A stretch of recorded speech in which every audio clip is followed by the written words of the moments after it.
कि हमारे यहाँ पर अनाथी मुनि नाम के बहुत बड़े तपस्वी महाराज साहब होके गए हैं। और हमारे इतिहास के उत्तराध्ययन सूत्र के अंदर 20वें अध्याय के अंदर उनकी सारी कथा आती है। दिवाली के दिन में हम उत्तराध्ययन जी की स्वाध्याय करने ही वाले हैं और वो उसको कहानी को पढ़ने ही वाले हैं। बात ये है कि अनाथी मुनि को राजा श्रेणिक ने मंडी कुक्षी नाम के उद्यान में राजा श्रेणिक घूमते घामते आए थे और वहाँ उन्होंने देखा एक सुंदर युवक, इतना गोरा चिट्टा, ऐसा छोटी उम्र वाला, ऐसी बड़ी बड़ी उसकी आंखें, इतना रूप उसके पास, और वो कहाँ आके बैठे हैं? मंडी कुक्षी उद्यान में ध्यान करके बैठे हुए हैं। तो उन्होंने पूछा, ओहो रूप के भंडार, किया त्याग से क्यों प्यार, इतनी उठती उम्र में बने क्यों अनगार। वो पूछते, अरे इतना रूप तुम्हें, इतनी छोटी उम्र, और साधु बन के क्यों बैठे यहाँ पे? तो मुनि ने कहा, राजन मैं अनाथ हूँ, इसके लिए यहाँ बैठा हूँ। अनाथ हो? तुम्हारे चेहरे से तो लगता नहीं है कि तुम अनाथ हो। अरे भैया, मेरे आँख में इतनी ज़्यादा वेदना उठी थी, चाहे जितने वेद कर दिए, हकीम कर लिए, डॉक्टर कर लिए, पर मेरी वेदना शांत नहीं हुई। मेरे घर में मेरे माता पिता है, मेरी भाई भाभी है, मेरी पत्नियां हैं, मेरी सब कुछ है मेरे घर में, किसी बात की कोई कमी नहीं है, पर मेरे आँखों की वेदना कोई ले सकता नहीं है, इसलिए मैं अनाथ हूँ। अब आपके शरीर में अगर 4 डिग्री बुखार हो तो 2 डिग्री बुखार आपकी पत्नी ले सकती है क्या? 2 डिग्री बुखार आपकी माँ ले सकती है क्या? नहीं ले सकती। जिसकी वेदना उसी को सहन करनी पड़ती है। जिस आदमी से जितनी ज़्यादा हिंसा होती है उतनी ज़्यादा वेदना उसको सहन करनी ही पड़ती है।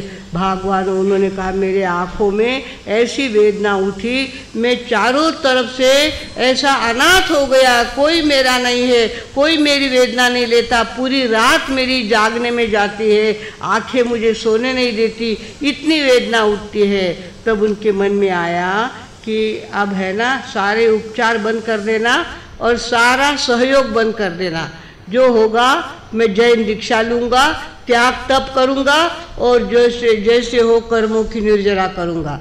जैसे मैंने संकल्प किया, मेरी आँखों में नींद घेरने लग गई, मेरी वेदना कम कम कम होने लग गई और धीरे धीरे सवेरे तक मुझे अच्छी नींद आ गई और मेरी वेदना शांत हो गई। तब मैंने सोचा कि दुनिया में कोई सभी अनाथ है, खाली धर्म करने वाला ही सनाथ होता है। और मुझे धर्म के प्रति मेरी अटूट श्रद्धा जम गई और सवेरे उठकर मेरे परिवार ने चाहे जितना विरोध किया, चाहे जितना नकार दिया, तो भी मैं घर छोड़ के निकल पड़ा, दीक्षा ली और यहाँ जंगल में मंडी कुक्षी उद्यान में मैं ध्यान कर रहा हूँ। इस तरह से राजा श्रेणिक ने ये बातें सुनी। उन्होंने कहा, अरे भैया, तुम अपने आप को अनाथ क्यों समझते हो? मैं राजा हूँ, मेरे पास सब कुछ साधन सामग्री है, सारी साधन सामग्री तुमको दूंगा, सब व्यवस्था तुम्हारी कर दूंगा, पर तुम अपने आप को अनाथ मत समझो। तो उन्होंने कहा, तुम स्वयं अनाथ हो तो मुझे क्या देने वाले हो? तुम स्वयं अनाथ हो। उसने कहा, मैं कैसे अनाथ? मैं तो राजा हूँ, अनाथ कैसे हो सकता हूँ? तुम अपनी बीमारी दूसरे को आधी बांट सकते हो क्या? नहीं बांट सकते। इसके लिए तुम भी अनाथ हो, मैं भी अनाथ हूँ, धर्म ही सनाथ करने वाला है। इस तरह से सवाल जवाब राजा और मुनि, अनाथी मुनि, उनका नाम ही अनाथी मुनि पड़ गया। उनका नाम अलग है, गुणसुंदर उनका नाम था और उनको अनाथी मुनि ही कहते थे। वे अनाथी मुनि का संवाद आपके सामने रखना है। कल कुछ बहनों ने आके कहा, मार साहब सवाल जवाब पाछा करो ना, सवाल हमारे पास बहुत संवाद है, अब सवाल जवाब कर सकते हैं। बहुत है, पर रोज नहीं करेंगे, आज के दिन करेंगे, बोल देते आप। सकाळ तर संवत्सरी है, सकाळ तर आलोचना करनी, इतनी मोठी सगळी बाता वे करनी है। आज रो दिन आपला हाथ में है, तो आज हमारे मधुस्मिता जी मार साहब और मंगल प्रभा जी मार साहब एक बनेंगे अनाथी मुनि और एक बनेंगे राजा श्रेणिक। उनके सवाल जवाब कैसे होते हैं वो सुनिए। मैं अनाथी मुनि। ओहो रूप के भंडार किया त्याग से क्यों प्यार, इतनी उठती उम्र में बने क्यों अनगार। ओहो रूप के भंडार किया त्याग से क्यों प्यार, इतनी उठती उम्र में बने क्यों अनगार, इतनी उठती उम्र में बने क्यों अनगार। राजन में हुआ नाथ मेरा कोई नहीं नाथ, इसी कारण से लिया है संयम भार, इसी कारण से लिया है संयम भार। सूरम्य कैसा रूप मिला है, मानो गुलाब का फूल खिला है। इसीलिए तो पात्र दिया आपको, फक्त समझ में सगळा। सूरम्य कैसा रूप मिला है, मानो गुलाब का फूल खिला है। चलो बन जाऊं मैं नाथ, कर दूं तुमको सनाथ, इतनी उठती उम्र में बने क्यों अनगार, इतनी उठती उम्र में बने क्यों अनगार। आप मेरे नाथ तो बन रहे, लेकिन पहले मेरी तो बात सुनो। खुद भूखा राजन भोजन क्या देगा, गूंगा हो वह क्या बोलेगा। तुम तो खुद हो अनाथ, कैसे बनोगे मेरे नाथ, इसी कारण से लिया है संयम। बोलो, इसी कारण से लिया है संयम भार। बात अनोखी विचित्र सी करते, समझ न पाया मैं आप क्या कहते। बात अनोखी विचित्र सी करते, समझ न पाया मैं आप क्या कहते। सरलता से कहिए आप अब मुझे साफ साफ, इतनी उठती उम्र में बने क्यों अनगार, इतनी उठती उम्र में बने क्यों अनगार। खुद अनुचर स्वामी कैसे बनेगा, भिखारी दान कहो कहाँ से देगा। तुम तो अटले, तुम तो नहीं, तुम गलत बात कर रहे हैं ना। नाथ बनने चले मेरे नाथ, इसी कारण से लिया है संयम भार, इसी कारण से लिया है संयम भार। बात थोड़ी कड़वी हो गई, इस कड़म पे होश संभालो मुनि, असत्य न बोलो, दिल की तुला पर शब्द न तोलो। होश संभालो मुनि, असत्य न बोलो, दिल की तुला पर शब्द न तोलो। नहीं है मुनियों का आचार करना असत्य उच्चार। इतनी उठती उम्र में बने क्यों अनगार, इतनी उठती उम्र में बने क्यों अनगार। मुने बना हूँ, सुनो अरे के सगळ्यान मारा आवाज बरोबर आहे ना, नाही तो थोडून बढ़ावून किंवा नाही। मुने बना हूँ मैं असत्य न बोलूं, झूठ बोलने को ना मुँह भी खोलूं।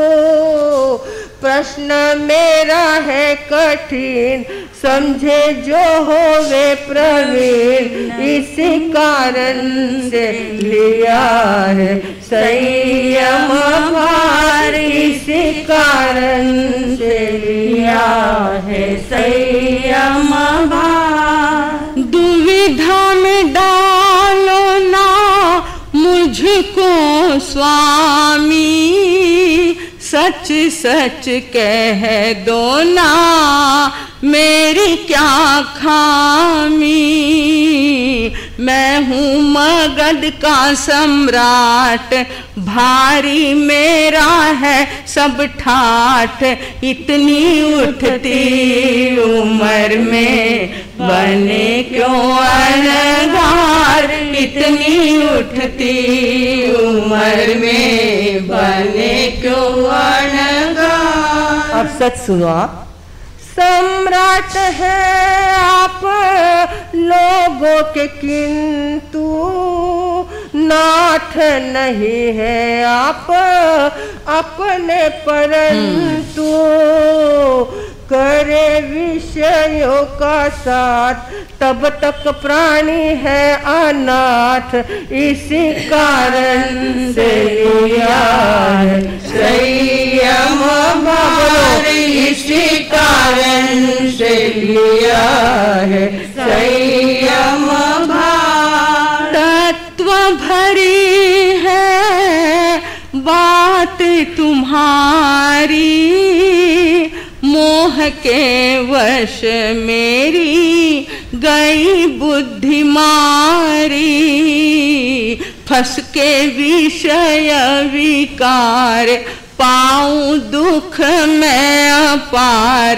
धन्य धन्य है त्यागी महान अणगार, धन्य धन्य है त्यागी महान अणगार। विषयों में राजन सुख नहीं है, फंसते क्यों प्राणी मुझे दुख यही है। कर विषयों से प्यार अंत हो जाते लाचार।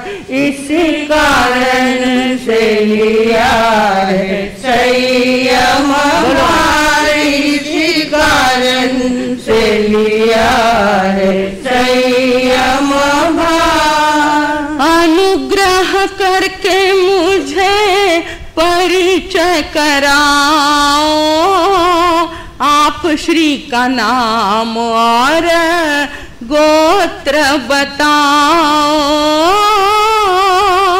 अनुग्रह करके मुझे परिचय कराओ, आप श्री का नाम और गोत्र बताओ। अर्जी करूं इस वार, करिए आप अब स्वीकार। धन्य धन्य है त्यागी महान अणगार, धन्य धन्य है त्यागी महान अणगार। अब मेरा परिचय ध्यान से सुनो और मेरे तरफ देखो। तपशावाला आईला बेठीला वेवाना जावते पण मारो परिचय सुनो गरज था। पीड़ा हुई अति आँखों में मेरे, सुधरी नहीं यत्न किए बहु तेरे। सारे वैद्य गए हार और सारा परिवार इसी कारण से लिया है संयम भार, इसी कारण से लिया है संयम भार। धैर्य धार के निश्चय कीना धर्म का मैंने शरणा लीना, मिट्टी पीड़ा उस वार मैंने छोड़ा परिवार, इसी कारण से लिया है संयम भार, इसी कारण से लिया है संयम भार। धन्य है मुनि जी बार हजारी, अभिनय किया है आपका भारी। धन्य है मुनि जी बार हजारी, अभिनय किया है आपका भारी। हुआ मेरा अविचार माफी मांगू बार बार, हुआ मेरा विचार माफी मांगू बार बार।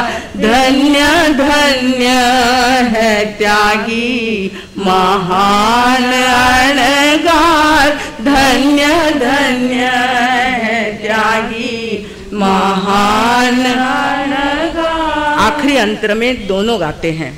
श्रेणिक ने मुनि से प्रतिबोध पाया, जीवन अपना धन्य बनाया। मन में उज्ज्वल विचार अंतर ज्योति की साकार, धन्य धन्य है त्यागी महान अणगार, धन्य धन्य है त्यागी महान अणगार। बोलिए अनाथी मुनि की, अनाथी मुनि की। उत्तराध्ययन सूत्र के 20वें अध्याय में ये पूरा ब्यौरा आता है।